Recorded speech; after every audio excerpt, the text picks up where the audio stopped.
Just before midnight, a new reservoir above Sheffield failed. By morning, 240 people were dead. It began with a mark in the dam wall, small enough to look like a problem for daylight, long enough to make a man stop in the rain. Below it, the Loxley Valley was still ordinary. Mills cooling in the dark, bridges standing where they had stood for years, houses shut against the weather. The reservoir was almost new. It had been built for a city that needed water, but the city had placed that water above itself. That is the first thing to understand. Sheffield did not flood from the sky. It flooded from a decision on the hill. When the wall gave way, the hill moved. The water found the valley and followed it like a road. Bridges went first, then mills, then homes, not as symbols, as real places with names, rooms, tools, ledgers, beds, and people who had gone to sleep below a reservoir. By daylight, the numbers began to harden. The dead, the buildings, the bridges, the flooded houses, and after the water came the ledger. Thousands of claims, a city trying to turn a night of mud and wreckage into evidence. This is the file of the Great Sheffield Flood, the dam that failed in the night. Before the flood, Sheffield was a city of pressure. It was growing, cutting, grinding, forging, sharpening. The work that made Sheffield famous did not happen in silence. It needed wheels, power, cooling, washing, steam, and drinking water for streets that were expanding faster than old systems could comfortably serve. Water was not scenery here. It was part of the machinery of the place. It moved wheels, it served workshops, it fed boilers, it washed, cooled, carried, and powered. A dry Sheffield was not simply uncomfortable. It was a city whose work could begin to seize. And the city was not standing still. More people meant more houses. More houses meant more taps, pumps, drains, yards, laundries, kitchens, and workshops. Growth has a sound when it is written in iron and stone, but it also has a thirst. That thirst pushed attention away from the streets and up toward the moors and valleys northwest of the city. So the answer was sent uphill. Around Bradfield, about 8 miles northwest of Sheffield, reservoirs were planned to gather and hold the water the city wanted. Dale Dyke was one of them. The scheme was ambitious because the need was ambitious. The answer was not one barrel, one well, or one channel. It was stored water at landscape scale. It was not a stone castle wall. It was an earth embankment damming the Dale Dyke stream. A man-made barrier across a natural channel, holding back a long, dark sheet of water in the hills. The figures matter because scale is part of the horror. The embankment was around 500 feet wide and 100 feet high. Behind it, the reservoir stretched about a mile in length and a quarter of a mile in width. An earth embankment is not frightening because it looks weak. Often it looks the opposite. It looks permanent. It looks blunt and heavy and settled into the hill. That is part of the trust such structures ask from everyone below them. One side is water. The other side is consequence. This was not a pond above a town. It was a stored landscape, and below it were places that had no reason to think of themselves as downstream from disaster. Low Bradfield, the Loxley Valley, mills and grinding wheels, workshops, inns, houses, bridges, then Hillsborough, then Sheffield itself. These names are not just labels for a route, they are the reason the flood matters. A flood through empty ground is a force of nature. A flood through a valley of homes and work is a social disaster. The shape of the land is the shape of the story. Water does not need imagination.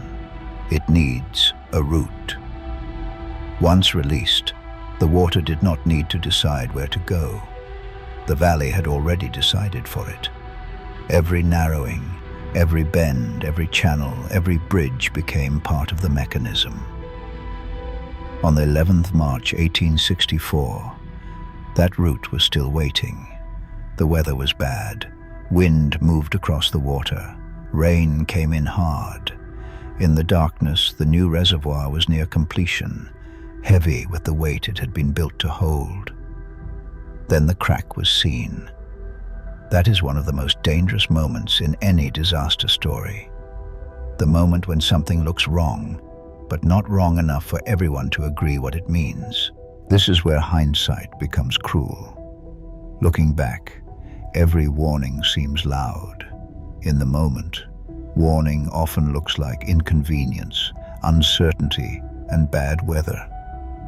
The storm matters because it made the dam harder to read. Wind drove water and rain across the works. Lanterns gave fragments, not certainty. A fissure in the dark is not the same thing as a fissure in a drawing.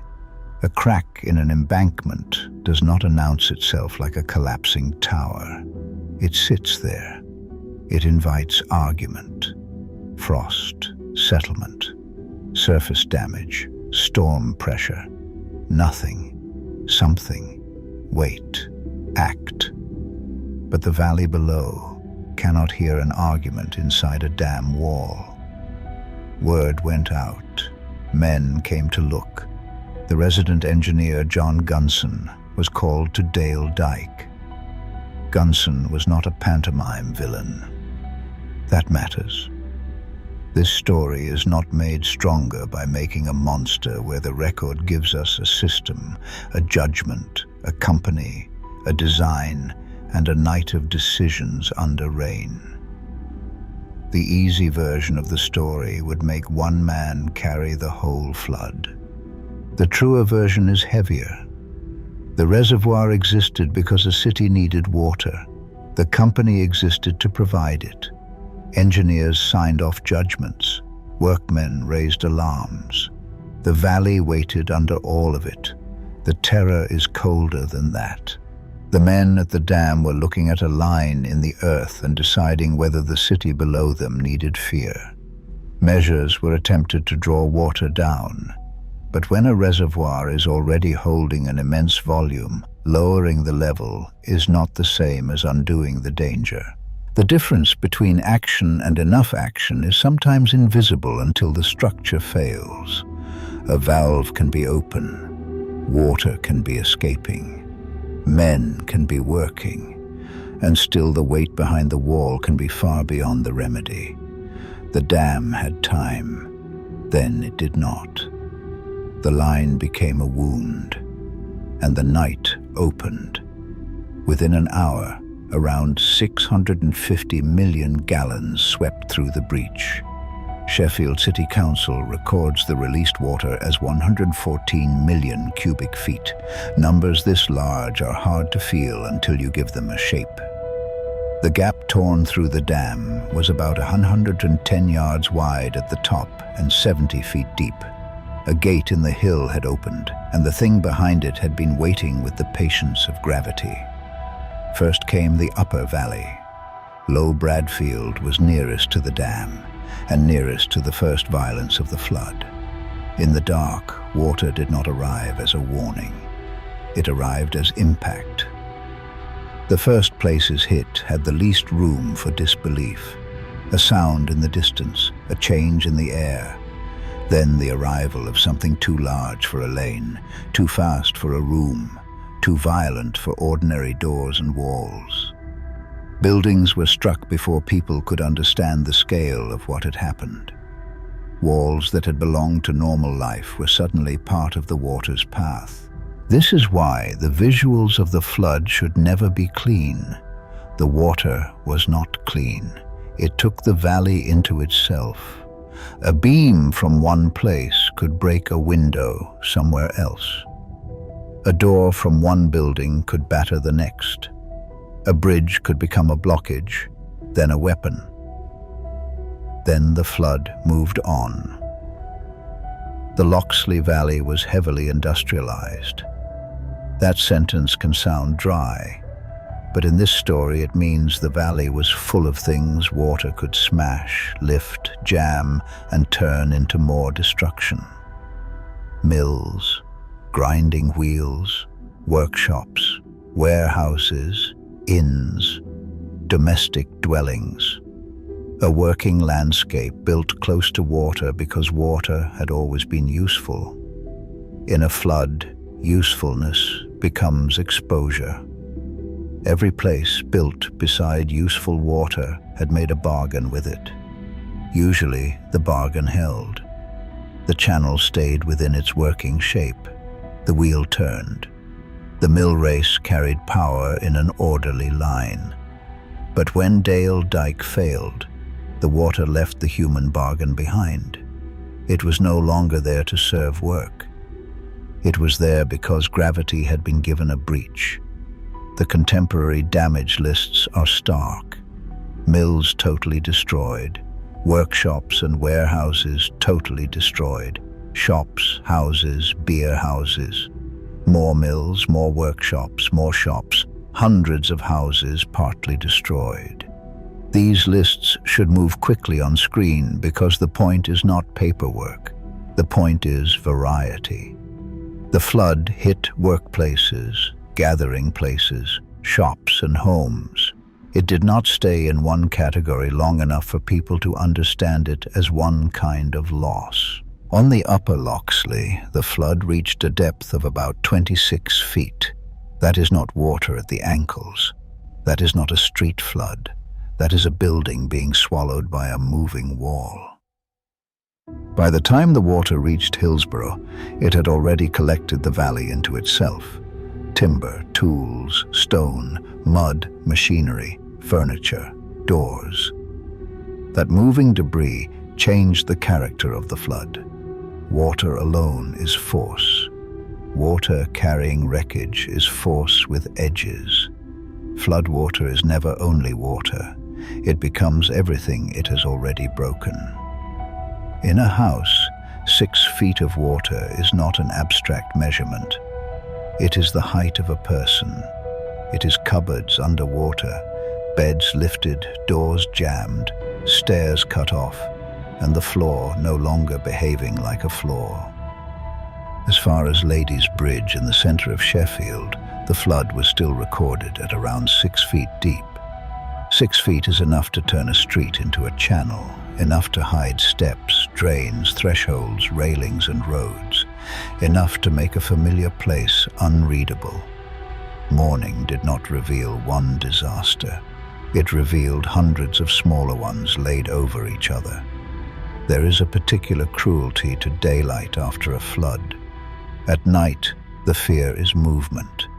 In the morning, the fear is inventory. The Chief Constable's records show 15 bridges destroyed.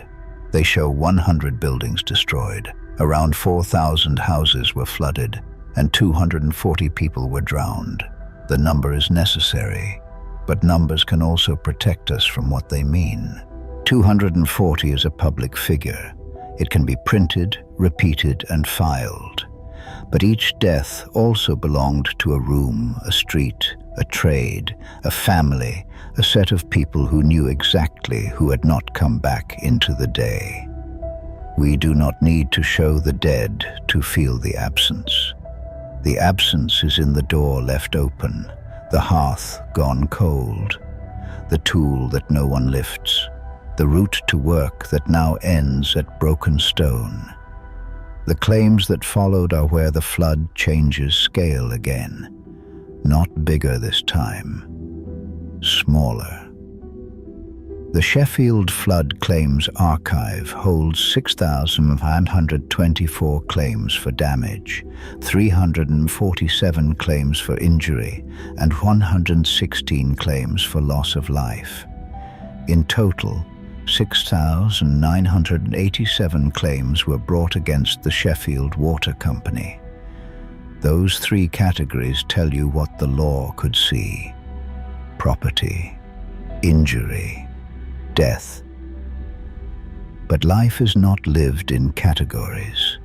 It is lived in the things categories flatten. The total claimed was more than £458,000. The total awarded was £273,988. But the most haunting part is not the largest figure. It is the attempt to price ordinary life. For a shopkeeper, the flood could be stock, shelving, accounts, rent, repair, and customers gone elsewhere. For a worker, it could be tools, wages, clothes, and the means of earning tomorrow's money. Industrial disaster does not end when the water drains. It continues as unemployment, debt, disease, repair, relocation, and argument over what a lost day or a ruined tool is worth. Shoes, bread, work tools, wages, furniture, a room, a shop, a cottage, a lost working week, a lost life. The archive turns catastrophe into categories: damage to property, injury to people, loss of life. It had to. That was how compensation could be heard. But a ledger cannot make water run backwards. The claims were mostly heard between late 1864 and 1865. That means the flood was still being argued about long after the mud had dried enough to sweep away. For the people affected, the disaster did not fit neatly into one night. There was the night of the water, then the morning of searching, then the weeks of clearing, then the months of proving, then the years in which rebuilt places still knew what had happened. After the flood came scrutiny. Sheffield City Council's archive guide points to records of the inquiry and the hardship faced by ordinary people trying to come to terms with the scale of the disaster. This is where the story becomes more than a terrible night. A dam had failed. It had failed near completion. It had failed above an industrial valley. And the question could not be avoided. Was this an unforeseeable accident, or had the danger been built into the hill? Be careful with that question. The answer is not improved by pretending certainty where the record is complex. The stronger approach is not to shout guilt over the images. It is to show the viewer the chain: a growing city, a private water company, an ambitious reservoir, a storm night, a crack, an assessment, a breach, and a valley below. What can be said is enough. A crack was seen. The reservoir was heavy with water. Attempts were made to reduce the danger. The embankment collapsed. The breach released an immense volume into a valley filled with homes and industry. That chain is why the flood still has force. It does not ask us to believe in a curse. It asks us to look at infrastructure and trust. Every generation builds things that ordinary people must trust without understanding every detail. Dams, bridges, tunnels, roads, grids, reservoirs, towers. Most hold. Some fail. And when they fail, the people closest to the failure are not always the people who chose the risk.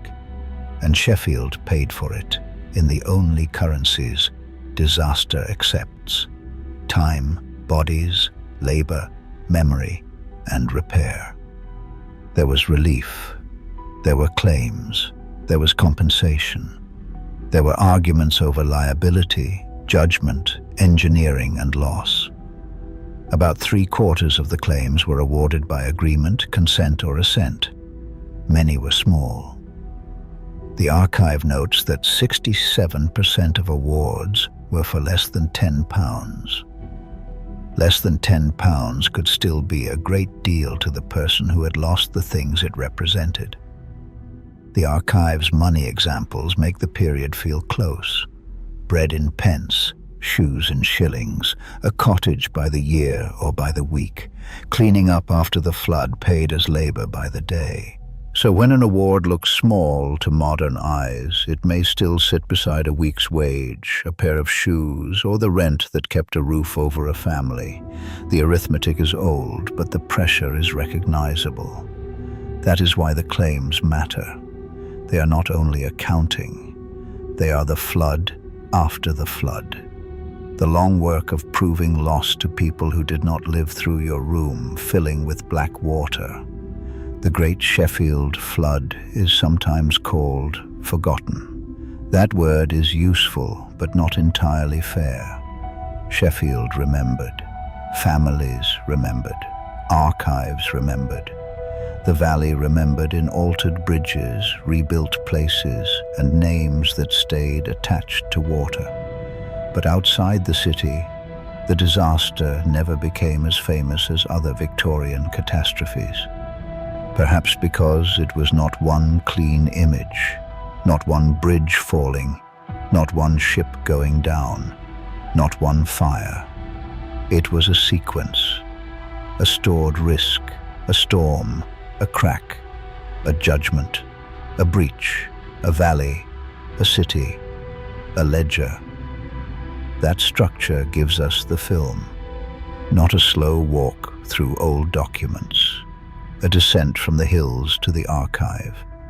Every chapter should feel like the water has moved another mile and left another kind of evidence behind. And maybe that is why it still feels modern.